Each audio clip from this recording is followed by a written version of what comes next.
But then the big question we then have to ask ourselves is, what positions a company to walk to the bank and say, I'm going to acquire another company, give me the money, let me go and use it to acquire them. And the bank will gladly give you the money. A number of factors go into that determination. Number one is the financial outlook of the potential acquisition. So if the supposed potential acquisition is going to be a cash cow, it's in an industry that is profitable, then that money will pay for itself. So why not give it to them, let them go and buy?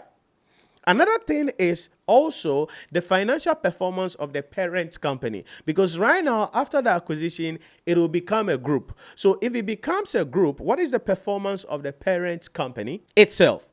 What is their financial base? Because that is what they are going to be using as a collateral to be able to get the loan.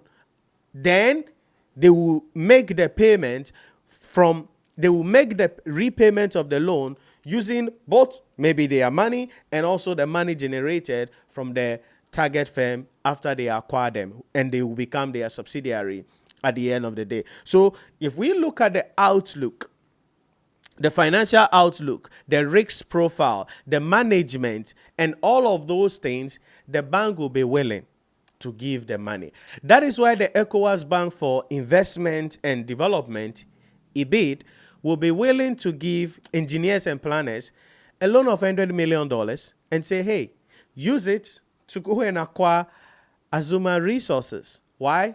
We know the potentials of Azuma Resources.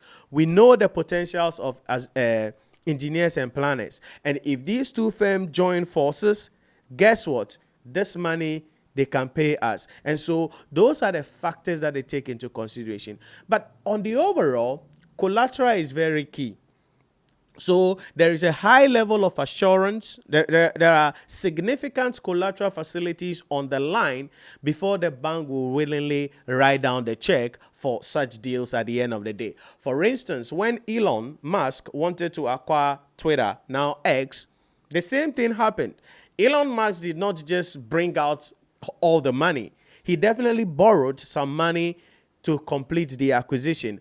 And so what happened was that he borrowed the money against his shares, right? That's the deal. So the shares are then used as a collateral and the bank will give you the loan. And this is a usual thing. So what then happens is that if the shares drop to a certain level, then the bank can call for the shares to be sold so they can get their money back. But if not, they are willing to give you the money, use the money to acquire another company, pay us the interest. And remember, the borrower can write off the debt in the form of interest against taxes, and we continue.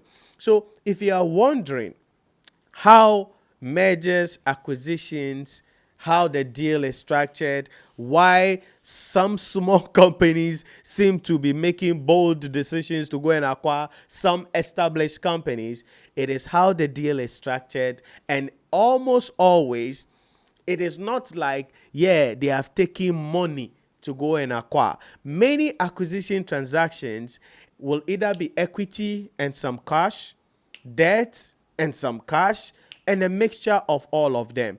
In consolidated financial statement, financial reporting, corporate reporting, you learned this. When you look at the fair value of consideration transferred, it can have 5 components. Number 1, cash consideration, what we are paying today, right now, if we close the deal. Then we can have deferred consideration, what we will pay at some point in the future. So even sometimes the deal can be closed, but shareholders are not getting any money now. They may get the money 5 years from now. Again, it is because of maybe tax position and all of those things.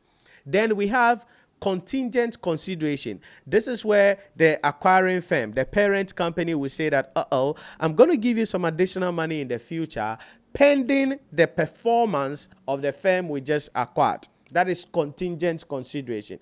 Then we have the issue of shares, which is the share exchange deal available to finance the acquisition. Then we have issue of loan notes, also available there. So loan notes can be issued to finance the acquisition, which is where you've seen all of these, that 99% they are going to the bank, getting some loans to be able to finance the acquisition. So you see that what you are learning in class is just what is happening in reality. So some cash will be there. Sometimes we'll pay the monies at the time in the future, although the deal has closed.